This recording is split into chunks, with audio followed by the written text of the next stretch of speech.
बिस्मिल्लाहिर्रहमानिर्रहीम। अस्सलाम वालेकुम डियर स्टूडेंट्स। हमने स्टार्ट किया है मेंटल हेल्थ नर्सिंग का यूनिट 7 हमने स्टार्ट किया था, जिसका लास्ट टॉपिक था सुसाइड। और सुसाइड का पार्ट फर्स्ट हमने ऑलरेडी डिस्कस किया है, जो हमारे चैनल के प्लेलिस्ट मेंटल हेल्थ नर्सिंग में मौजूद है, वहाँ से आप लोग देख सकते हैं। आज हम सुसाइड के टॉपिक को आगे कंटिन्यू करेंगे और इस वीडियो लेक्चर में इंशाल्लाह हम कोशिश करेंगे कि सुसाइड की जो लेक्चर है उसको क्लियर करें। तो आइए स्टार्ट लेते हैं। स्टार्ट लेने से पहले आप लोगों से एक छोटा सा रिक्वेस्ट है कि अगर आप हमारे चैनल लेक्चर्स बाय अनाया केम्यू पे नए हैं तो हमारे चैनल लेक्चर्स बाय अनाया केम्यू को सब्सक्राइब करें, फिर इस बेल आइकन ताकि नेक्स्ट वीडियो का नोटिफिकेशन मिल सके। अगर वीडियो पसंद आ जाए तो वीडियो को लाइक करें, कमेंट करें और अपने दोस्तों के साथ भी शेयर करें। सो स्टूडेंट्स, आज हम स्टार्ट लेंगे सिम्टम्स से कि कौन कौन से सिम्टम्स हो सकते हैं या क्या ऐसी सिम्टम्स है जिससे हमें पता चल सकता है कि इंसान जो है ना उसका दूसरा स्टेप क्या होगा, उसका दूसरा स्टेप सुसाइड हो सकता है।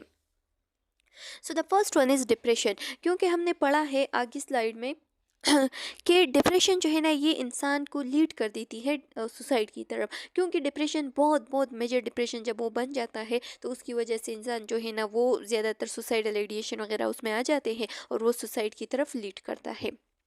दूसरा लिखा गया है कि statement and expression of guilt feeling. कभी कभार ऐसा होता है कि इंसान गलत काम नहीं करता फिर भी उसको गिल्टी फीलिंग आ जाती है, या अगर किसी से कोई गलती हो गई है तो उसकी वो गिल्टी फीलिंग को ख़त्म करने के लिए वो सेल्फ हार्म करती है, और सेल्फ हार्म करने के लिए वो कभी कभार ऐसा स्टेप उठाता है जिसकी वजह से उसका कत्ल हो जाता है, या वो जो है ना वो मर जाती है या मर जाता है। तो ये सब जो है ना ये हमारे साथ ये गिल्टी फीलिंग भी क्या कर देता है, इंसान को सुसाइड की तरफ लीड करता है।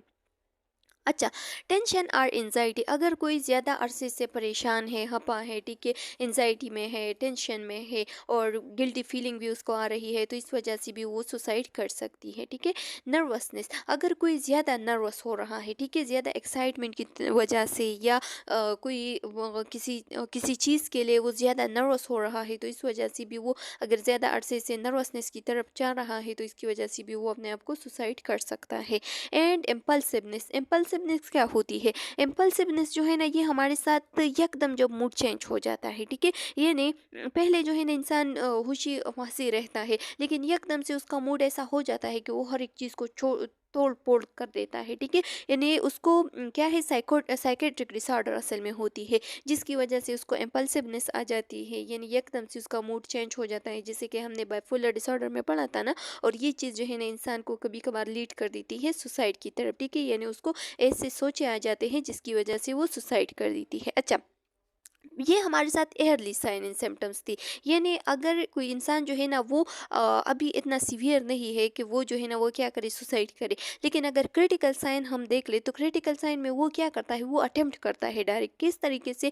यानी सडन चेंज इन बिहेवियर। उसका बिहेवियर में इस तरीके से चेंज आ जाता है कि पहले इंसान जो है ना वो चीखता चलाता है और कहता है कि ये काम हो जाए, ये काम हो जाए, ये काम हो जाए। जब उसका वो दिल तक जाता है ना, वो टाइट हो जाता है तो बिल्कुल खामोश रह जाता है, ठीक है। और जब वो खामोश हो जाता है तो ये असल में पीरियड होती है एंजाइटी की, ठीक है। जब वो एंजाइटी में चला जाता है तो हमने ऊपर पढ़ा ना अर्ली स्टेजेस में कि एंजाइटी जो है ना ये इंसान को लीड कर देती है सुसाइड की तरफ, ठीक है। गिविंग अवे बिलोंगिंग, ये जो है ना जब एंजाइटी में चले जाता है तो इसकी जितनी भी पसंदीदा चीज़ें हैं या पसंदीदा जो रिश्ते वगैरह हैं तो उसको छोड़ने की ये कोशिश करता है कि बस मैं इन सब से दूर चला जाऊँ, ठीक है। Attempt to get one's affair in order, ठीक है। और कभी कभार ये क्या करना है, जब ये अटेम्प्ट करता है ना तो ये मतलब ये ज़्यादातर अपनी जितनी भी बिलोंगिंग वगैरह है उसको छोड़ने की कोशिश करता है। इसके साथ साथ वो अपने सारी चीज़ें जो है ना वो किसी को दे देते हैं, ठीक है। डायरेक्ट और इनडायरेक्ट थ्रेट, ये जो है ना ये कभी कभार डायरेक्ट अटेम्प्ट करने की कोशिश करता है और कभी कभार जो है ना इनडायरेक्टली। डायरेक्ट क्या होता है, ये नहीं हमें पता चल जाता है कि इस इंसान का स्टेप जो है ना ये अभी खतरनाक है किस तरीके से, यानी इसके हाथ में बंदूक है, ठीक है, या जो है ना ये डायरेक्ट ही बंदूक की तरफ चला गया, यानी बंदूक इसने उठाया और बाहर चला गया, कहीं पे चला गया, दूर चला गया घर से, ठीक है। तो हमें तकरीबन 50% ऐसा यकीन हो जाता है कि ये इंसान अपने आप को मार रहा है, ठीक है। तो ये डायरेक्ट हो गया। इनडायरेक्ट जो है ना यानी वो जो है ना वो किसी कमरे में अपने आप को बंद कर देता है, ठीक है, और वहाँ पे ड्रग अब्यूज़ वगैरह स्टार्ट कर देता है या ज़्यादा ड्रग को क्या कर देता है, इंजेस्ट कर देता है, जिसकी वजह से उसकी डेथ हो सकती है, ठीक है। तो ये इनडायरेक्ट मेथड हो गया। Direct attempt to commit suicide, ठीक है, और या तो वो क्या कर देता है, वो बंदूक उठा के सर पे रख देता है और गोली मार के अपने आप को ख़त्म कर देता है, तो ये डायरेक्ट अटेम्प्ट है। अच्छा, नेक्स्ट हमारे साथ लिखा गया है कि psychiatric symptom associated with suicide. जब सुसाइड कोई जो है ना वो सुसाइड कर रहा है तो उसमें क्या क्या साइकेट्रिक सिम्टम्स हो सकते हैं। यानी ये जो एयरली और जो सीरियस सिम्टम्स हमने पढ़े ना, तो ये तो डेली इंसान में, किसी भी इंसान में हो सकते हैं, ठीक है। जो भी सुसाइड की तरफ जो है ना वो जा रहा है, या उसको ज़्यादा अरसे से एंजाइटी वगैरह है तो उसकी वजह से। लेकिन अगर साइकेट्रिक सिम्टम को हम देख ले, साइकेट्रिक सिम्टम यानी कि उसकी जो मेंटल इम्बैलेंस है वो हो गई है, ठीक है। तो इस दौरान जो है ना क्या क्या साइन सिम्टम हो सकती है सुसाइड के लिए। तो होपलेसनेस इंसान में आ जाएगा। होपलेसनेस मतलब कि इंसान की जो उम्मीद है वो ख़त्म हो जाएगा कि मैं तो किसी काम का नहीं हूँ, ठीक है। मैं क्यों दुनिया में आई हूँ, ये दुनिया मेरे लिए बनी बनी ही नहीं है, ठीक है। मैं जो चाहता हूँ वो होता ही नहीं है, मैं किसी काम का भी नहीं हूँ, मैं तो फजूल बैठा हूँ यहाँ पे, ठीक है। मैं पैदा ना होता तो अच्छा होता। तो ये सब जो है ना ये होपलेसनेस है, वर्थलेसनेस इस तरीके से, यानी मेरा कोई कद्र कीमत नहीं है, ये सब आइडिएशन उसको आ जाते हैं, ठीक है। एम्पल्सिविटी, उसका जो मूड है वो एकदम से चेंज हो जाता है, एम्पल्सिवनेस आ जाती है, ठीक है। यानी एकदम से वो तोड़ना फोड़ना वगैरह शुरू कर देता है। उसमें एंजाइटी, परेशानी आ जाती है। एंड कमांड हिलुसिनेशन, कमांड हिलुसिनेशन हमने जो शिज़ोफ्रेनिया है ना उसमें पढ़ा है कि हम कमांड हिलुसिनेशन में क्या होते हैं, उसके ख्यालात में कोई ऐसे वो बिहेव कर रहा है कि उसके ख्यालात में कोई उसे कमांड करता है कि जाओ और अपने आप को मार दो या किसी दूसरे बंदे को मार दो, ठीक है। तो इस वजह से वो ये साइकेट्रिक सिम्टम है जिसकी वजह से इंसान जो है ना वो ज़्यादातर सुसाइड आइडिएशन उसको आते हैं या सुसाइड अटेम्प्ट करने की कोशिश कर सकता है। अच्छा, कॉज़ेटिव फैक्टर, अब कॉज़ेटिव फैक्टर को अगर हम देख लें तो कॉज़ेटिव फैक्टर तो बहुत ज़्यादा हो सकते हैं, लेकिन यहाँ पे 3 थ्योरी की बात की गई है, ठीक है।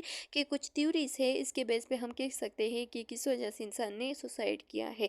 साइकोलॉजिकल थ्योरी, साइकोलॉजिकल थ्योरी में हमारे साथ ज़्यादातर जो पर्सनालिटी डिसऑर्डर होती है, या अगर कोई जेनेटिकली प्री डिस्पोज है, ठीक है, या अगर कोई मेंटल डिसऑर्डर है, एंजाइटी है, डिप्रेशन है, ठीक है, या टेंशन है, तो ये सब जो है ना ये हमारे साथ साइकोलॉजिकल थ्योरी में आती है। इसकी वजह से इंसान जो है ना वो सुसाइड की तरफ लीड कर सकता है। अच्छा, बायोलॉजिकल थ्योरी, ये जो बायोलॉजिकल थ्योरी है ना ये साइकोलॉजिकल थ्योरी और सोशल थ्योरी दोनों को क्या कर देती है, दोनों को लिंक कर देती है। जैसे कि फॉर एग्जांपल अगर हमारे साथ न्यूरोट्रांसमीटर इम्बैलेंस हो गया, ठीक है, तो ये साइकोलॉजिकल इशू भी हो सकता है। या अगर किसी का हेड इंजरी हो गया तो ये सोशियोलॉजिकल थ्योरी में भी फिर आ सकता है। तो ये जो हेड इंजरी हो गया या अगर केमिकल में इम्बैलेंस आ गया, ठीक है, तो इसकी वजह से जितने भी इश्यूज आते हैं और ये जो लीड कर देती है इंसान को सुसाइड की तरफ, तो ये हमारे साथ बायोलॉजिकल थ्योरी में आते हैं। अगर साइकोलॉजिकल थ्योरी का हम बात करें तो साइकोलॉजिकल थ्योरी में ज़्यादातर जो पुअर्टी हो गई, ठीक है, जो कि हमने ऑलरेडी पिछले वीडियो लेक्चर में भी बताया कि पुअर्टी की वजह से ज़्यादातर लोग जो है ना वो सुसाइड की तरफ लीड कर रहे हैं, ठीक है। अपनी फैमिली को भी मार रहे हैं, अपने बच्चों को भी, अपनी बीवी को भी और खुद को भी मार रहा है। क्यों? क्योंकि अनएम्प्लॉयमेंट है, बेरोज़गारी है, पैसे नहीं है, ठीक है। तो इस वजह से उसको ज़िंदगी जीने के लिए जितना घर, कपड़ा, रोटी, मकान वगैरह चाहिए तो वो उसके पास है ही नहीं, ठीक है। वो उसके लिए पैसे ही पैदा नहीं कर सकता। तो ये इस वजह से वो अपने आप को क्या कर देता है, सुसाइड कर देता है। रिलेशनशिप इश्यूज, या अगर कोई रिलेशनशिप इशू है किस तरीके से, यानी उसके ताल्लुकात सही नहीं चल रहे हैं या उसके घर में बहुत झगड़े वगैरह है, तो इस वजह से ज़्यादातर लोग जो है ना वो सुसाइड की तरफ लीड करता है। अच्छा, नर्सिंग कंसिडरेशन, अब हमारा क्या काम होगा अगर कोई पेशेंट है वो सुसाइड इशू के साथ आया है, ठीक है। पहले हम क्या करेंगे, हम पेशेंट को अगर हमने पेशेंट को अटेंड किया किसी भी इशू के साथ, ठीक है, जो कि सुसाइड की तरफ उसके लीड करता है या उसने सुसाइड अटेम्प्ट किया है, ठीक है, तो उसका हम क्या किस तरीके से ख्याल रखेंगे। पहले पेशेंट की सेफ्टी करेंगे, ठीक है। असिस ट्रीटमेंट, पेशेंट को असिस करेंगे, उसकी ट्रीटमेंट को असिस करेंगे कि आगे इसका प्लान क्या हो सकता है। इसके लिए एक सेटिंग रखेंगे कि किस तरीके से हम इसको क्या कर सकते हैं। इसके लिए हम किस तरीके से जितनी भी इसकी इशू है उसको उससे इसको दूर किस तरीके से कर सकते हैं, ठीक है। इसको किस तरीके से हम काउंसलिंग कर सकते हैं। जितनी भी हार्मफुल चीज़ें हैं इसको क्या करेंगे, इसको साइड पे करेंगे। अगर पेशेंट ने किसी चाकू वगैरह से अपने आप को मारने की कोशिश की है तो जितनी भी हमारे साथ रूम है उसका, ठीक है, हॉस्पिटल में जो रूम उसने सेलेक्ट किया है तो उसमें जितनी भी हार्मफुल चीज़ें हैं उसको हम क्या करेंगे, दूर रखेंगे, ठीक है। अच्छा, फिर लिखा गया है कि somatic treatment modalities. Somatic treatment का क्या मतलब है, यानी ईसीटी करेंगे। ईसीटी मतलब कि इलेक्ट्रोकन्वल्सिव थेरापी। इलेक्ट्रोकन्वल्सिव थेरापी ये एक टाइप ऑफ थेरापी होती है जिसमें हम जो पेशेंट एक्यूट सुसाइडल बिहेवियर में चला जाता है ना, तो उसका हम इलेक्ट्रो यानी करंट्स देते हैं, जिसकी वजह से उसकी जितनी भी मेंटल प्रॉब्लम्स है ना, वो बैलेंस में आ जाते हैं, ठीक है। या बेंजोडियाजेपिन देंगे। बेंजोडियाजेपिन जो है ना, ये हमारे साथ क्या होती है, एंजाइटी के डिसऑर्डर जो एंजाइटी होती है उसको ट्रीट करने के लिए, अगर किसी पेशेंट ने एंजाइटी की वजह से अपने आप को सुसाइड करने की तरफ चला गया है या सुसाइड अटेम्प्ट किया है, तो उसकी जितनी भी एंजाइटी है उसको हम इस ड्रग के ज़रिए से ठीक कर सकते हैं। एंटी डिप्रेसेंट देंगे। अगर पेशेंट ने डिप्रेशन की वजह से, मेजर डिप्रेशन है उसकी वजह से उसने कोशिश की है या अटेम्प्ट किया है सुसाइड का, तो तब जो है ना हम क्या करेंगे, एंटी डिप्रेसेंट दे सकते हैं। लिथियम दे सकते हैं। लिथियम कार्बोनेट जो है ना, ये हमारे साथ एक टाइप ऑफ ड्रग है जो कि मूड स्टेबलाइज़र है। अगर पेशेंट जो है ना वो इम्पल्सिवनेस की तरफ चलता है, यानी उसका मूड जो है ना वो एकदम ख़राब हो जाता है, तो उस दौरान हम लिथियम कार्बोनेट दे सकते हैं। एंटी कन्वल्सेंट देंगे। एंटी कन्वल्सेंट अगर उस पे कोई झटके वगैरह आ रहे हैं तो उस दौरान हम ये दे सकते हैं। एंटी साइकोटिक दे सकते हैं। अगर पेशेंट जो है ना वो उसका कोई साइकेट्रिक प्रॉब्लम है, ठीक है, तो उस दौरान हम एंटी साइकोटिक्स देंगे। रिसेंटली स्टडी ऑन क्लोजाफिन, इसमें जो रिसेंटली अभी जो स्टडी हो गई है ना, तो ज़्यादातर पेशेंट जो कि सुसाइडल अटेम्प्ट की तरफ चलता है साइकोटिक प्रॉब्लम की वजह से, तो उसको हम क्या देते हैं, क्लोजापिन देते हैं, ठीक है। ये आप लोगों ने एमसीक्यूज पॉइंट ऑफ व्यू से रिमेंबर रखना है। अच्छा स्टूडेंट्स, देख लिया गया है कि साइकोथेरापिटिक इंटरवेंशन। अब साइकोथेरापिटिक इंटरवेंशन क्या हो सकता है, सो widely used helpful for suicidal patient, evidence is limited. हम क्या करते हैं, हम पेशेंट के लिए ऐसा हेल्प कर देते हैं, यानी उसको काउंसल करने की कोशिश करते हैं, ठीक है। उसकी जितनी भी सुसाइडल आइडिएशन आ रहे हैं तो उसको हम क्या करेंगे, ऐसा कोशिश करेंगे कि उसकी जितनी भी सुसाइडल आइडिएशन वगैरह है उसको ख़त्म करने की कोशिश करेंगे। हम कोशिश करेंगे कि वो जिस इशू की वजह से वो सुसाइड कर रहा है, तो उसको हम क्या करें, उसको इतना एजुकेट करें कि वो उस इशू का सोचे भी नहीं, ठीक है, यानी उसके इशू को सॉल्व करने की कोशिश करेंगे। Evidence is limited. अच्छा, provide education to patient and family. Family और पेशेंट को उसको एजुकेट करेंगे कि ये किस वजह से इसने सुसाइड अटेम्प्ट किया है, क्यों किया है, इसको क्या मसला है, ठीक है। Monitor psychiatric status and response to treatment, ठीक है। उसका जो साइकेट्रिक स्टेटस है उसको मॉनिटर करेंगे कि क्या उसकी जो सुसाइडल आइडिएशन है उसमें कोई कमी आई है कि नहीं, ठीक है। Reassess for safety and suicide risk frequently, और उसको दोबारा से रीअसेस करेंगे कि क्या उसने जो उसकी जो फ्रिक्वेंसी थी सुसाइड की तरफ, क्या उसमें कुछ कमी आई है कि नहीं, ठीक है। अब वो सुसाइड करने की कोशिश करेगा कि नहीं, वो कितने उसकी फ्रिक्वेंसी जो है ना वो कितने कम हो गई है। Characteristics of suicide plan. जब कोई सुसाइड फ्रेंड कर रहा है तो उसके क्या क्या करेक्टरिस्टिक होते हैं, ठीक है, तो उस करेक्टरिस्टिक को हम क्या करेंगे, उसको रिमूव करेंगे। जैसे कि लिखा गया है कि risk and rescue issues.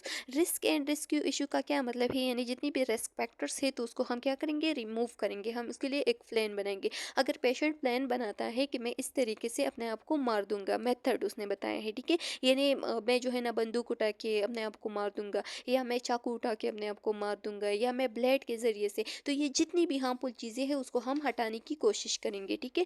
Time time को देखेंगे किस तरीके से, यानी अगर पेशेंट ने प्लान बनाया है और हमें थोड़ा पता चला है कि पेशेंट जो है ना वो इस टाइम पे कोशिश कर सकता है, ठीक है, कि मैं अपने आप को ख़त्म कर दूँ, या अगर पेशेंट ने कहा कि अभी तो तुम मेरे सामने हो, ठीक है, इस वजह से मैंने अपने आप को छोड़ दिया, लेकिन रात के टाइम तो मेरे साथ कुछ कोई भी नहीं होता, तो रात के टाइम मैं अपने आप को क्या करूँगा, ख़त्म करूँगा। तो आपने क्या करना है, आपने उसके पास रहना है, ठीक है, रात को आपने नींद नहीं करनी है, बल्कि उसकी उसका ख्याल रखना है।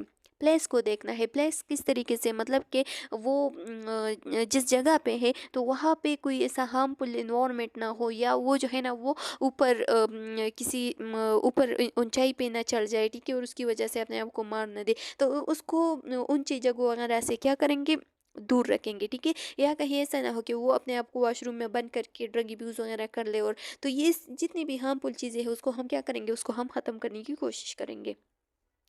अवेलेबल मीन जितनी भी चीज़ें अवेलेबल है, जितनी भी खतरनाक चीज़ें, हार्मफुल चीज़ें जिसकी वजह से इंसान जो है ना वो अपने आप को क्या कर सकता है, नुकसान पहुंचा सकता है। जैसे कि फॉर एग्जांपल ऐसी दवाई हो गई जिसकी वजह से वो ओवरडोज करके अपने आप को ख़त्म कर सकता है, या शीशा हो गया, शीशे की वजह से अपने नफ्स को काट के, ठीक है, या चाकू की वजह से अपने आप को नुकसान पहुंचा के, या बंदूक की वजह से अपने आप को मारना। तो ये सारे जितने भी मीन्स है, तो इसको हम क्या करेंगे, इसको हम ख़त्म करने की कोशिश करेंगे और इसको पेशेंट से दूर रखेंगे, ठीक है। अरेंजिंग सीक्वेंस ऑफ इवेंट्स का क्या मतलब है, यानी पेशेंट जो है ना उसने एक प्लान बनाया है, ठीक है, अपने लिए कि मैं ये नोट लिखूंगा और ये नसीहत मैं अपने भाई के लिए छोड़ूंगा कि मैंने तो ये किया, लेकिन आपने नहीं करना है, ठीक है, आपने सिचुएशन के साथ कोप करना है, ये सब। तो इसकी वजह से हमें पता चल जाता है कि पेशेंट के साथ क्या मसला चल रहा है, ठीक है। तो अगर हमें पहले से ये नोट मिल गया और उसने अभी सुसाइड अटेम्प्ट नहीं किया है, तो उसका प्रॉब्लम को सॉल्व करने की कोशिश करेंगे। अच्छा, नेक्स्ट हमारे साथ आ रहा है कंपोनेंट्स ऑफ सुसाइड असेसमेंट। तो कंपोनेंट्स अब क्या क्या हो सकते हैं अगर हम एक पेशेंट का सुसाइड असेसमेंट कर रहे हैं, ठीक है। सो लिखा गया है कि appreciate the complexity of suicide multiple contributing factor. जितनी भी मल्टीपल कंट्रीब्यूटिंग फैक्टर्स है ना, तो उसको हम क्या करेंगे, पेशेंट को हम बताएंगे कि ये तुम जिस सिचुएशन के साथ कोप कर रहे हो, तो क्या करना है, आपने इससे घबराना नहीं है, ठीक है, आपने कोप करना है। और आप जो है ना, आप इतने बहादुर है, आप कर सकते हैं इस सिचुएशन से, यानी जितनी भी कम्प्लेक्सिटी है उसके दिमाग में चल रहे हैं या उसके लाइफ में है, तो पहले तो कोशिश करेंगे कि उसको ख़त्म कर ले। अगर ख़त्म नहीं कर सकते तो उसको फिर क्या करेंगे, काउंसल करेंगे। Conduct a thorough psychiatric examination, patient का साइकेट्रिक एग्जामिनेशन करेंगे बार बार, ठीक है, कि उसने किस रिस्क फैक्टर की वजह से जो है ना अपने आप को ख़त्म करने की कोशिश की है, इसके लिए प्रोटेक्टिव फैक्टर क्या हो सकता है, यानी किस तरीके से हम पेशेंट को बचा सकते हैं। और फिर हम क्या करेंगे, डिस्टिंग्विश रिस्क फैक्टर, यानी उसको रेशनल करेंगे, ठीक है, किस तरीके से, यानी ये ऐसे ऐसे रिस्क फैक्टर है जिसको हम इस तरीके से ख़त्म कर सकते हैं और पेशेंट जो है ना मे बी वो अपने आप को बचा ले, ठीक है। Which can be modified from those which can not, ठीक है। आस्क डायरेक्टली अबाउट सोसाइटी के, पेशेंट से क्या करना, पेशेंट से डायरेक्टली उससे पूछना है कि आप जो है ना क्यों सुसाइड कर रहे हैं, स्पेसिफिक सुसाइड इंक्वायरी, ठीक है, उससे इंक्वायरी करना है कि वाई, क्यों तुम चाहते हो कि मैं अपने आप को ख़त्म कर दूँ। Determine level of suicide risk, आपने क्या करना है, आपने उसका जो लेवल ऑफ सुसाइड रिस्क है उसको मालूम करना है। कहीं ऐसा ना हो कि वो सिर्फ बातें कर रहा है, ठीक है, वो जो है ना वो सिर्फ और सिर्फ जो हमने बताया था ना कि ये जो है ना सिर्फ दिखावा कर रहा है, पिछली वीडियो लेक्चर में हमने बताया था। तो कहीं ऐसा ना हो कि पेशेंट जो है ना वो सिर्फ दिखावा कर रहा हो, ठीक है, तो ये लो में फिर आता है। मॉडरेट में जो है ना इंसान कभी कभार अपने आप को जस्ट दिखाने के लिए, अपने आप को या किसी बात मनवाने के लिए जो है ना अपने आप को कोई गोलियां वगैरह खा लेता है, ठीक है। तो ये जो है ना ये हमारे साथ मॉडरेट होता है, जिसमें इंसान नहीं चाहता कि मैं अपने आप को मार दूँ, लेकिन सिर्फ सेल्फ हार्म कर रहा है, ठीक है। और जो सीवियर होता है तो इसमें इंसान जो है ना डायरेक्ट बंदूक, गन शूट के ज़रिए से अपने आप को मार देता है, ठीक है। तो इन सब को डिटरमाइन करना है कि उसका सुसाइड रिस्क कितना ज़्यादा है, कितना कम है, ठीक है, इसको डिटरमाइन करना है। Determine treatment setting and plan, उसके लिए क्या ट्रीटमेंट हो सकती है, क्या प्लान हम बना सकते हैं, तो इसको डिटरमाइन करना है। एंड डॉक्यूमेंट असेसमेंट, और उसके लिए जितना भी असेसमेंट हम कर रहे हैं ना, तो उसको हम क्या करेंगे, उसको डॉक्यूमेंट करेंगे। What to document in suicide assessment, हम क्या डॉक्यूमेंट करते हैं सुसाइड असेसमेंट में। सो डॉक्यूमेंट हम कर देते हैं द रिस्क लेवल, कि उसका रिस्क लेवल कितना है, हाई है, लो है, मॉडरेट है। The basis of the risk level, क्या वजह है, बेसिस मतलब कि क्या वजूहात है, क्या वजह है उसके रिस्क लेवल का, ठीक है, उसको डॉक्यूमेंट करते हैं। And the treatment plan for reducing the risk, और एक ट्रीटमेंट प्लान बनाते हैं कि इस ट्रीटमेंट प्लान के ज़रिए से हम उसका जो रिस्क फैक्टर्स है उसको क्या कर सकते हैं, उसको रिमूव कर सकते हैं, या उसकी जो रिस्क है उसको कम कर सकते हैं। अच्छा स्टूडेंट्स, फिर हमारे साथ आ रहा है ट्रीटमेंट। अगर किसी ने सुसाइड किया है तो उसका सुसाइड अटेम्प्ट अगर किसी ने किया है तो उसका हम क्या किस तरीके से ट्रीटमेंट कर सकते हैं। सो पहले अगर किसी ने सुसाइड अटेम्प्ट किया है तो उसके लिए हम क्या करेंगे, इमरजेंसी ट्रीटमेंट करेंगे। इमरजेंसी ट्रीटमेंट में हम क्या करते हैं, फर्स्ट एड करते हैं, ठीक है। अगर किसी ने अपने हाथ को काटा है, अगर किसी ने इतना अपने आप को इंजर किया है या अपने आप को बिल्कुल ख़त्म करने की कोशिश किया है, तो तब हम क्या करेंगे, CPR करेंगे, माउथ टू माउथ ब्रीथिंग देंगे, ठीक है, जो कि अगर जो भी रिक्वायर्ड हो तो वो हम क्या करेंगे, इमरजेंसी ट्रीटमेंट में जल्दी जल्दी से पेशेंट को दोबारा बचाने के लिए रिहेबिलिटेट करने की कोशिश करेंगे। अच्छा, हॉस्पिटलाइजेशन, फिर उसके बाद हम क्या करते हैं, हॉस्पिटलाइजेशन करते हैं जब पेशेंट ने अटेम्प्ट किया है तो उसको फिर हम हॉस्पिटलाइज करते हैं अगर वो थोड़ा ठीक हो गया है, ठीक है। और ये हॉस्पिटलाइज्ड हम इसलिए करते हैं क्योंकि इसने जो रीसेंट एक्शन किया है तो इसको भी ट्रीट कर ले, और दूसरा ये कि इसको हम इतना काउंसल करेंगे कि ये आगे आने वाली ज़िंदगी में कहीं ऐसा ना हो कि दोबारा से अटेम्प्ट करके अपने आप को ख़त्म कर दे, ठीक है। तो उसको हम काउंसल करेंगे, उसके लिए जितनी भी हमसे काउंसलिंग हो सके, साइको काउंसलिंग हो, जो भी काउंसलिंग हो, ठीक है, तो उसको हम करेंगे। Psychiatric intervention is one of the most important aspect of treatment, और इस दौरान हम क्या करेंगे, साइकेट्रिक इंटरवेंशन करेंगे, जो कि बहुत बहुत ज़्यादा इंपॉर्टेंट चीज़ है इस ट्रीटमेंट में, ठीक है, तो ये भी परफॉर्म करेंगे। अच्छा, अगर प्रिवेंशन को हम देख लें तो किस तरीके से हम एक पेशेंट को प्रिवेंट कर सकते हैं सुसाइडल अटेम्प्ट से, ठीक है। Research has shown that mental and substance abuse, जितनी भी मेंटल पेशेंट्स है या सब्सटेंस अब्यूज पेशेंट है, जो कि हमने सब्सटेंस अब्यूज के बारे में ऑलरेडी डिस्कस किया है, आप लोग चैनल के प्लेलिस्ट में देख सकते हैं, वहाँ पे एक बहुत बड़ा लेक्चर इसके प्रेजेंट है सब्सटेंस अब्यूज पे, ठीक है। तो अगर कोई सब्सटेंस अब्यूज है तो ये लोग, और ज़्यादातर जो मेंटल पेशेंट्स है, तो इसको ज़्यादा रिस्पेक्टेड है कि ये अपने आप को ख़त्म कर दे, सुसाइड कर ले, ठीक है। क्योंकि इन लोगों का ज़्यादातर जो suicidal ideation, depression, major depression वगैरह है, ये आ रहे हैं, तो इस वजह से ये अपने आप को ज़्यादातर सुसाइड करने की कोशिश करते हैं।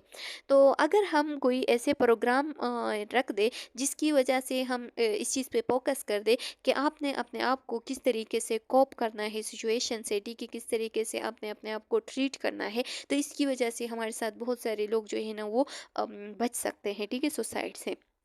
Study shows that a type of psychotherapy called cognitive therapy, cognitive therapy के ज़रिए से हम पेशेंट को, यानी उसको जब हम काउंसल करेंगे, ठीक है, तो इसकी वजह से ज़्यादातर लोग जो है ना वो बच सकते हैं। कॉग्निटिव थेरापी असल में एक ऐसी थेरापी होती है जिसमें हम हक़ाइक़ बताते हैं, यानी दुनिया की जितनी भी हकीकत है ना वो इंसान के सामने रख देते हैं कि बस ये दुनिया तो पानी है, लेकिन आपने क्या करना है, हर एक सिचुएशन से कोप करना है, ठीक है। अगर आप में सब्र ज़्यादा है तो सब्र करने वाला अल्लाह भी पसंद करते हैं, तो आपने सब्र करना है हर एक सिचुएशन में। तो इसी तरीके से उसको क्या करना है, उसकी कॉग्निटिव थेरापी करनी है, और कॉग्निटिव थेरापी ने शो किया है कि तकरीबन 50% लोग जो है ना वो अटेम्प्ट से बच गए हैं, ठीक है, एक ईयर में।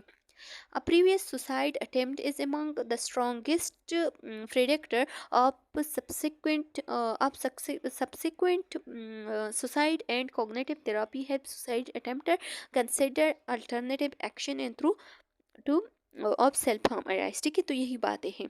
स्टूडेंट्स, नेक्स्ट हमारे साथ आ रहा है प्रोग्नोसिस। अब हम प्रोग्नोसिस किस तरीके से कर सकते हैं। Suicide attempt and threats should always be taken seriously, जितनी भी सुसाइड अटेम्प्ट्स है और जितनी भी वो कोशिश कर रहे हैं, अगर कोई, ठीक है, या अगर कोई जो है ना जिस दिखावे के लिए कर रहा है, तो ये सबको आपने क्या करना है, इस सबको आपने सीरियस लेना है, क्योंकि कभी भी इंसान की जान चला जा सकता है अगर वो सिर्फ दिखावा भी कर रहा है या गैम्बल भी कर रहा है, अपने अपनी जान का बाजी, अपनी ज़िंदगी का बाजी भी लगा रखी है, तो इसकी वजह से भी वो चला जा सकता है, ठीक है। तो आपने क्या करना है, उसको नोट करना है, उसको सीरियस लेना है, ठीक है। About 1/3 of people who attempt suicide will repeat the attempt with in 1 year. 1/3 लोग जो है ना वो ज़्यादातर, अगर एक बार उसने सुसाइड अटेम्प्ट किया है तो वो दोबारा विद इन 1 ईयर जो है ना वो दोबारा क्या कर देता है, उस अटेम्प्ट को रिपीट करता है। And about 10% of those who threaten और attempt suicide eventually do kill themselves, ठीक है। और इसमें 10% लोग जो है ना वो मर जाते हैं, ठीक है, इसी वजह से जब वो दोबारा अटेम्प्ट करता है ना तो उसकी वजह से वो दोबारा जब भी अटेम्प्ट करता है तो वो अपने आप को ख़त्म कर देता है। कम्प्लिकेशन क्या है, तो ये कम्प्लिकेशन जो है ना ये तो सुसाइड अटेम्प्ट पे डिपेंड करता है किस तरीके से, यानी अगर उसने गन शूट किया है तो उसकी वजह से उसके हाथ पे या अगर पाँव पे कहीं भी एरिया पे गन शूट किया है तो उससे बहुत सारे कम्प्लिकेशन हो सकते हैं, ठीक है। उसके इंटरनल ऑर्गन्स भी खराब हो सकते हैं। इसके साथ साथ अगर किसी ने ऊपर जगह से छलांग मारी है तो उसकी कम्प्लिकेशन क्या हो सकती है, यानी उसको हाथ है या पाँव है वो भी टूट जाते हैं, ठीक है। तो ये सब कम्प्लिकेशन जो है ना ये डिपेंड करता है उसकी जो सुसाइड अटेम्प्ट है उस पर, ठीक है। अच्छा, अब एक मैसेज आप लोगों के लिए दिया है as a professional health profession, ठीक है। सो लिखा गया है कि अ पर्सन हु थ्रेटन और attempt suicide must be evaluated immediately by a mental health profession. जो भी कोशिश कर रहा है अटेम्प्ट करने का, सुसाइड अटेम्प्ट करने का या अगर उसके ख़यालात हैं इस तरीके के कि मतलब वो हो सकता है कि वो सुसाइड अटेम्प्ट कर ले, ठीक है? तो आपने कभी भी उसको इग्नोर नहीं करना है, चाहे वो थ्रेट हो या चाहे वो अटेम्प्ट हो, ठीक है? आपने कभी भी उसको इग्नोर नहीं करना है, क्योंकि कभी भी किसी भी वक़्त उसकी जान जो है ना वो खतरे में हो सकता है या चला जा सकता है। तो चलो स्टूडेंट्स, यहाँ तक हमारा जो चैप्टर है वो कंप्लीट हो गया है, यूनिट 7 कंप्लीट हो गया है, कंप्लीटली जितने भी उसके ऑब्जेक्टिव है वो क्लियर हो गए हैं। उम्मीद है कि आप लोगों को ये लेक्चर समझ में आ गया होगा। फिर भी अगर कोई क्वेश्चन कम्प्लिकेशन है या यूनिट 7 जिस जिस ऑब्जेक्टिव में भी आप लोगों को क्वेश्चन कम्प्लिकेशन है, तो आप लोग कमेंट सेक्शन में पूछ सकते हैं। बहुत जल्द आप लोग को आंसर मिल जाएगा। नेक्स्ट वीडियो में मिलते हैं, तब तक के लिए अल्लाह हाफ़िज़।